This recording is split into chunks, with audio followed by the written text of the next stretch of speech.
আমন্ত্রণ জানাচ্ছি এসবিশন রাতের সংবাদে। আপনাদের সাথে আছি আমি আনন্দ মিত্র বড়ুয়া। যাচ্ছি মূল সংবাদে।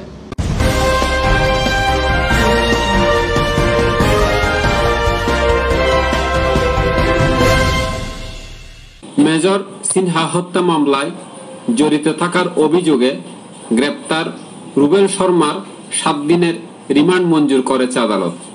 বিস্তারিত প্রতিবেদনে।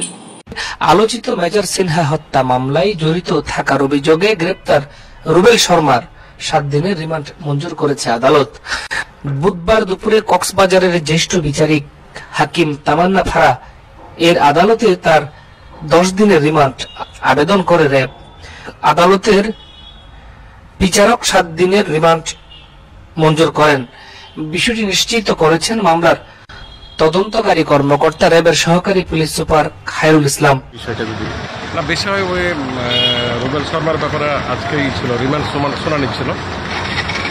তো উভয় পক্ষের শুনানি শেষে বিজ্ঞ আদালত তার 7 দিনের রিমান্ড মঞ্জুর সময় এটা সময় লাগবে। আমরা চেষ্টা করতেছি যত দ্রুত চার্জশিট দেওয়া যায়। হ্যাঁ, জামিন আবেদন জামিন না। হ্যাঁ, এর আগে সকাল 11:30টার দিকে রুবেল শর্মাকে আদালতে হাজির করা হয়। দুপুর 1:20 দিকে আদালত প্রাঙ্গণ থেকে পুলিশের প্রিজন ভ্যানে করে তাকে নিয়ে যাওয়া হয় কক্সবাজার কারাগারে। গত 14 সেপ্টেম্বর কনস্টেবল রুবেল সিনহা হত্যা মামলায় গ্রেপ্তার দেখিয়ে তাকে আদালতে হাজির করে র্যাব। এরপর থেকে তিনি কারাগারে রয়েছেন। তদন্তকারী কর্মকর্তা জানিয়েছেন, আলোচিত মেজর সিনহা হত্যা মামলায় পূর্বে গ্রেপ্তারকৃত অন্যান্য আসামিদের রিমান্ডে জিজ্ঞাসাবাদ করার সময় পুলিশের কনস্টেবল রুবেল শর্মার নাম আসে। এ কারণে রবিবার রাতে র্যাবের একটি দল রুবেলকে জিজ্ঞাসাবাদ শেষে মেজর সিনহা হত্যা মামলায় জড়িত থাকার সন্দেহে গ্রেপ্তার দেখানো হয়। উল্লেখ্য, গত 31 জুলাই রাতে টেকনাফের শামলাপুর চেকপোস্টে পুলিশের গুলিতে নিহত হন অবসরপ্রাপ্ত সিনহা মোহাম্মদ রাশেদ খান। এরপর 5 আগস্ট এই ঘটনায় 9 জনের বিরুদ্ধে কক্সবাজার আদালতে মামলা করেন সিনহার বোন শারমিন শাহরিয়ার ফেরদৌস।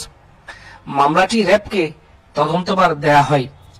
6 আগস্ট আদালতে আত্মসমর্পণ করেন পুলিশের 7 সদস্য। গত 1 মাসে র্যাব, এপিবিএন এর 3 সদস্য, পুলিশের মামলার 3 সাক্ষীকে আটক করে মোট 13 জনকে নানা মেয়াদে রিমান্ডে নিয়েছে। 12 জন আসামি এ পর্যন্ত আদালতে 164 ধারায় স্বীকারোক্তিমূলক জবানবন্দি দিয়েছে। দেশ পরিচালনার ক্ষেত্রে প্রধানমন্ত্রী যে ভূমিকা রেখেছেন তা বিশ্বের দৃষ্টান্ত। চট্টগ্রাম দক্ষিণ জেলা বঙ্গবন্ধু পরিষদের উদ্যোগে এতিমদের মাঝে খাবার বিতরণ অনুষ্ঠানে বক্তারা এ কথা বলেন। দেখুন প্রতিবেদনে। প্রধানমন্ত্রী ও আওয়ামী লীগ সভানেত্রী শেখ হাসিনার জন্মদিন পালন উপলক্ষে এতিমদের মাঝে খাদ্য বিতরণ করেছে চট্টগ্রাম দক্ষিণ জেলা বঙ্গবন্ধু পরিষদ।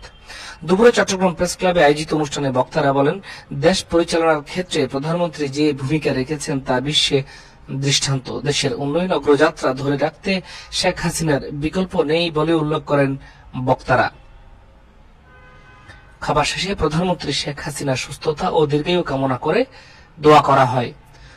প্রদীপ কুমার দাসের সভাপতিত্বে এই সময় আওয়ামী লীগ নেতা বুরহানুদ্দিন মোহাম্মদ এমরান, চট্টগ্রাম প্রেস ক্লাবের সাধারণ সম্পাদক চৌধুরী ফরিদ বিজয় কুমার বড়ুয়া সহ অন্যরা বক্তব্য রাখেন।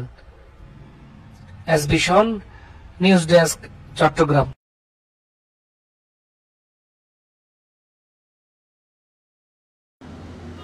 শেষ করছি এসবিশন রাতের সংবাদ। স্বাস্থ্যবিধি মেনে চলুন, ভালো থাকুন, সুস্থ থাকুন।